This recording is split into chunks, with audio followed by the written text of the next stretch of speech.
We decided to do this outside and it is so cold and it's raining, so we're not thinking straight. But we hope you enjoy the video. We basically put in solar panels. You can just see the scaffolding in the background there, little sneak peek. We used a grant to do it, and this video just basically shows all of that with a lot of voiceovers of why, how and when. Enjoy! So after months and months of planning, finally everything was starting to come together. So all the equipment arrived about 2 to 3 weeks before they actually started putting it in place. And so we stored this just outside our parlour shed, basically below the roof that they'd be going on to. These are actually the solar panels themselves, which is very exciting. They're all wrapped nice and neatly. Yeah, and then some of the other stuff was stored inside. So this is more of the technical equipment that will be used to actually put the solar panels into working order. So the scaffolding stuff has now been dropped off, ready for the work to start next week. So the first thing I'll do is put the scaffolding up. And that's the shed that's going on.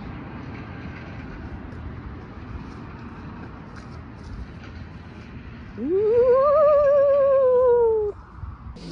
So work officially started for the solar panels yesterday.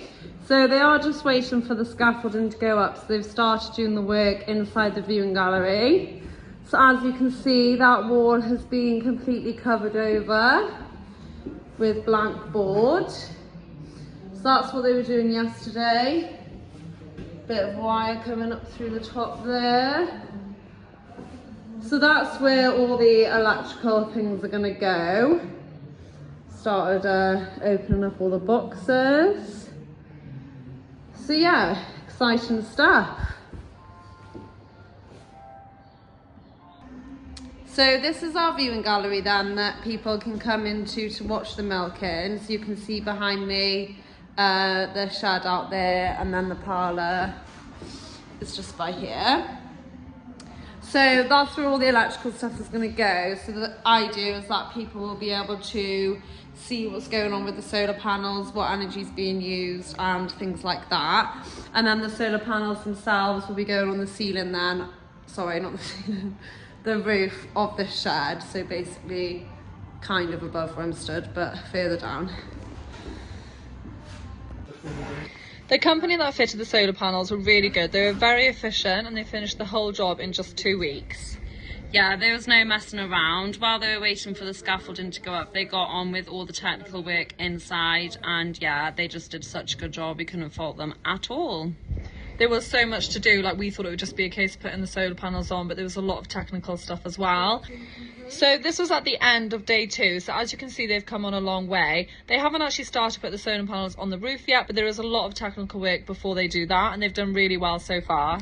So that's the monitor which is now in place, and that will tell us all the electricity that's coming in. And these are the 4 batteries then that will store power with all the necessary switches to go with it. But luckily Steve, the expert, will go into more detail on all of that by the end.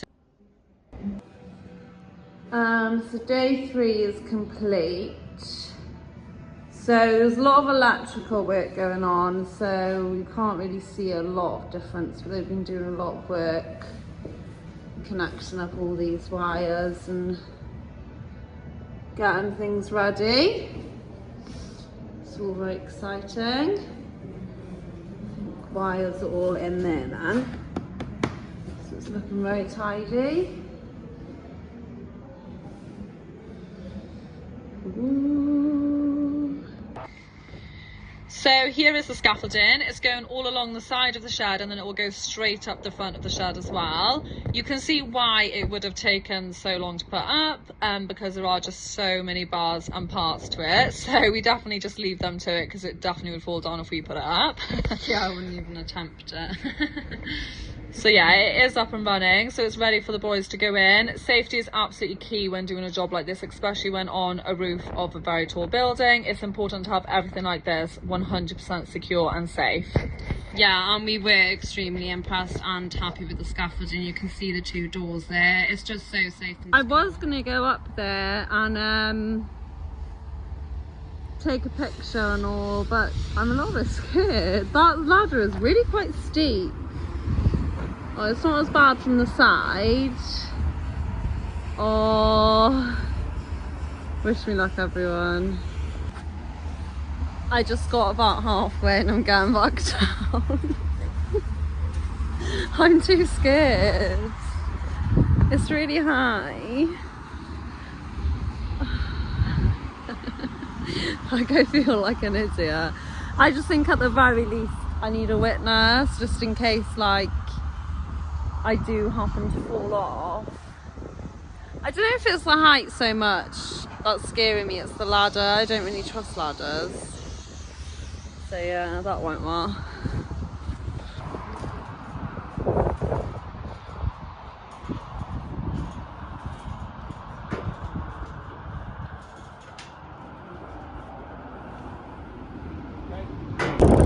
So now that the scaffolding is up, of course they can actually get onto the roof now, but they do have to follow through with their safety, and so they're wearing harnesses, and the skylights are actually one of the most dangerous parts of the roof, so they've actually been extra precautious and they've put wooden slats over the top of the skylights so that they cannot fall through.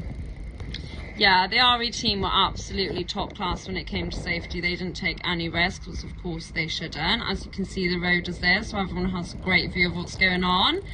As Josie said, they're all wearing harnesses, and then they've got their clips which were attached to the scaffolding at all times. So if they did for some reason fall off or fall through the roof, they wouldn't actually be able to fall onto the floor. In this clip, one of the team, Dave, is putting the L brackets onto the stock screws.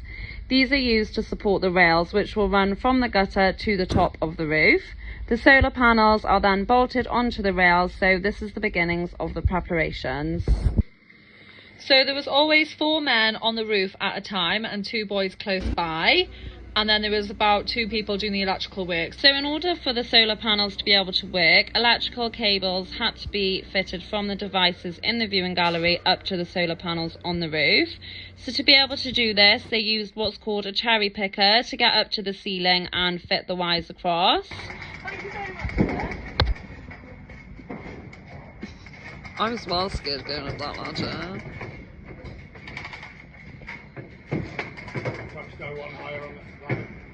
Oh, she's gone. Oh, God.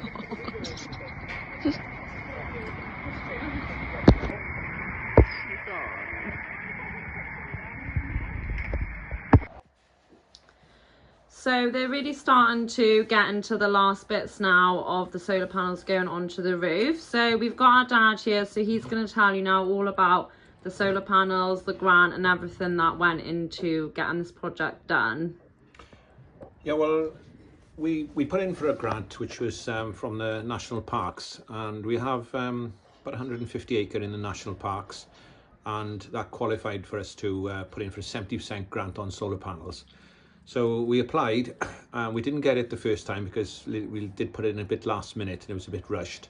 So we were given a second chance a few months later, and we put a lot of work into putting a good application in, and we got accepted. So we got a 70% grant towards the solar panels, which made it a very well, interesting and affordable project for us to go ahead and do. So that's where it all started. We got the grant accepted, and then we found what we would hope to be a good company, which they certainly were, to fit the panels, and the job started as the girls are taking you through. I think it's all been carried out in a very professional manner. It's already yielding a lot of electricity, which we obviously using on the farm. We put batteries in purely because a lot of the electricity being produced can be kept and then used when we need it, rather than it going back to the grid and getting very little for it, because any extra electricity that we produce does get sold back to the grid for a very minimal amount of money, unfortunately. So it's in far of our interest to make sure we use as much electricity on spot, and what we can't use, put into batteries and then use when we need it later on. So that's the system we went for. It seems to be working very, very well at the moment. It is early days. And that's all I could really say about the grant side of things.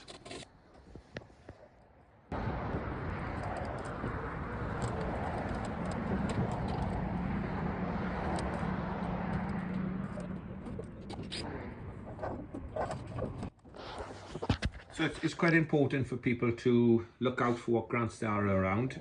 I just stumbled upon this one. A very helpful young man that helped called Arwell. But there are grants. I think there's going to be more coming out over the next couple of years, encouraging people to use solar energy. I think it's something we've all got to look at in this day and age. We've made a lot of changes over on the farm in the last few years. Things like direct drilling we use for sowing our grass seed, it's a bit more efficient, it's less carbon emissions. GPS sowing our fertilizer, we have collars on the cows which have many improvements in running the herd, like heat detecting and feeding. We've got a vary speed on our vacuum pump, which again uses a lot less electricity. We have a plate cooler which uses water to cool the milk, and all these things add. One thing we'd like to try and add now over the next year or two is a heat recovery system which takes energy from the coolers that cool the milk, and it uses that energy to heat the water, which we use for washing the tank and washing the milking parlour. So my advice is, if you can tap into these grants and get anything, you know, like 50% to 70% or maybe a bit more, it certainly makes it affordable thing for you to do going forward in the future.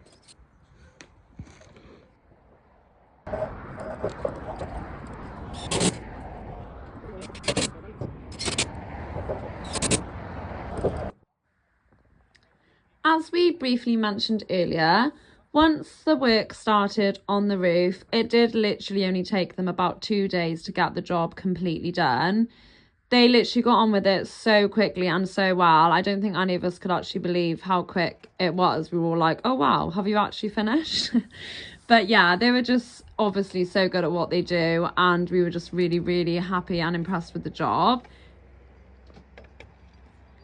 And so much precision and time went into making sure everything was perfectly level, it all looked smart on the roof, and obviously was going to do the job that we wanted it to do.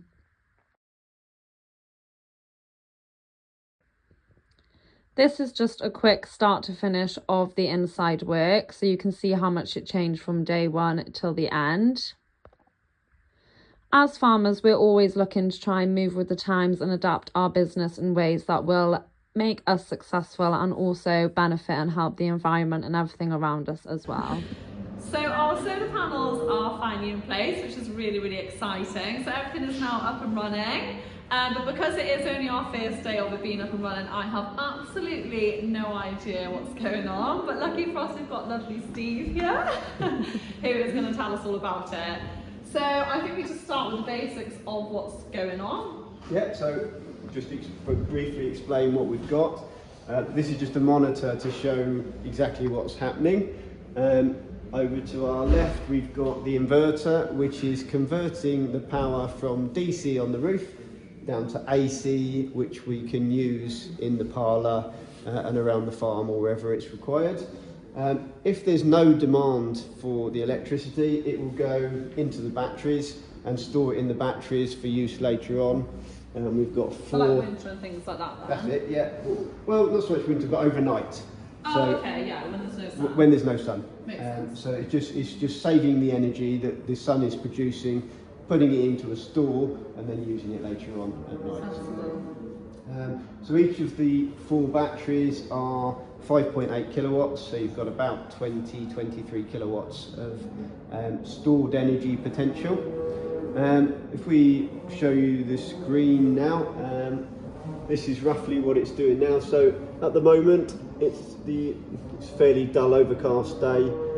It's producing 529 watts. That's an instantaneous figure. We're using 3.7 kilowatts on the farm, and so we're taking 3.255 kilowatts from the grid, from the batteries, sorry, into the inverter and into the farm to be used. So it's a little bit from the panels, most of it from the batteries, which is already stored, and then into the farm to use, and we're using no energy from the grid, which is what we want to achieve, lower costs. Yeah, that's what we did it for. Nice. So you said the battery stores how much does that compare to what we're bringing in, if that makes sense? So each of the batteries store 5.8 kilowatts, roughly. They change slightly. So 5.8 kilowatts would run a 3 kilowatt kettle for nearly 2 hours constantly, to give you an idea of how that would work, or what that equates to. So there's a fair amount of energy there. If you think, you know, your kettle only runs for maybe a minute while you're boiling it, You can have plenty of cups of tea. Yeah, nice. We like that. That's good. Yeah, nice. And then this is running off my phone now then, so we've done this for the viewing galleries. You wouldn't normally do this? We wouldn't normally do this side of we things. specifically asked for this. Yeah, this is something you've asked So if anybody wants to come in the summer to our viewing gallery, it's attached to my phone, so I've got it on my phone and it's linked up to there now, just so we can show people exactly how it's working. Are you getting more popular with solar panels and things like that now with the environment? Obviously it's obviously it's in the news a lot. There's a lot of demand for the solar panels, and with the cost of living, people are trying to reduce their energy costs and save money. So this is a good way. You know, when we came here and we give you a quote, and we give you an estimated prediction of what energy you will save, how long it will take for your payback period to take effect, and what it is likely to produce. Obviously, everywhere is different, but of course. The idea of it is that it will save you money in the long term. That is one scheme of things. Yeah. And I was actually very surprised how quickly you did it in. Normally when we have people here, they're here for ages, but you did it very quick, and you've got all the right equipment for big buildings and big sheds and all. So, yeah, what was the name of your company? It's Renewable Electrical Technologies Wales Limited. Nice. Here we go. So is there anything else that we need to know, or are we just... Because actually, from our point of view, we don't actually have to worry about anything now. We can just carry on as our day. It's a really, really easy setup, is what I'm saying, isn't it? We don't have to worry. Don't have to the worry only about thing it. we've got to do is turn this on to Yeah. connect our phones. I think that's about as complicated as it gets. That's the complicated bit, yes. We monitor it anyway for you, so we will look at it every now and again to make sure that it's all working. It will set up error messages, so it will send us a message. It's connected to the internet, so if it has a problem, it will send us a message, and we'll probably ring you and say, you know, there's something wrong. The chances know are very small. So it's really easy. And that's all an app then, so that could literally just be on your phone. It's just an app you download. And even basically. though we're 28, they still help us set up the app. So we shouldn't have to do things like that, but we don't. So yeah, it's so far so good, but it has only been 12 hours. Yeah. Thank you so much. Yes, there's nothing else you want to add about it. It was all, No, there's 20 kilowatts of PV on the roof, so that's the maximum capacity that you can produce, and it's running through a 15 kilowatt inverter. So that's what it will, the inverter is the limiting factor, so we've got a little bit more of potential in the array to try and maximise the use of the inverter, being a 15 kilowatt inverter. So it will only output at 15 kilowatts, but that's probably cover the usage on the farm. Yeah, which with everything we do is a lot. And I was surprised actually, because it is such a minging day today. I was surprised actually how much. Yeah, it's proper miserable. Might try and show you the weather. You can't even see the sky. Oh, so yeah, pretty bleak. Thank you very much. Yeah, thank you for that. That was a lot better you explaining.